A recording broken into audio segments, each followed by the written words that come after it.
অটোক্যাডে floor প্ল্যানে stair করছো, এমনকি স্টেয়ারটা লিখে দিয়েছো। স্টেয়ার একদিকে 7 ফিট 8 ইঞ্চি আর একদিকে 16 ফিট 10 ইঞ্চি। তো স্টেয়ারটা ডিলিট করে দাও, লেখাটা ডিলিট করো, সিলেক্ট করে ডিলিট। টেক্সটের টি টি লিখে এন্টার দাও, টি লিখে এন্টার। ফার্স্ট পয়েন্ট ক্লিক করো, সেকেন্ড পয়েন্ট ক্লিক করো।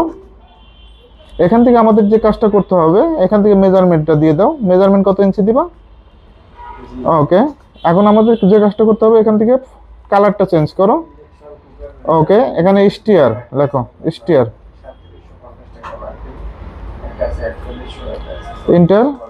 এদিকে কত মেজারমেন্টটা লিখে দাও, যে মেজারমেন্ট ছিল সেই মেজারমেন্টটা লিখে দাও। 7 ফিট। আর একদিকে 16 ফিট। কত ইঞ্চি?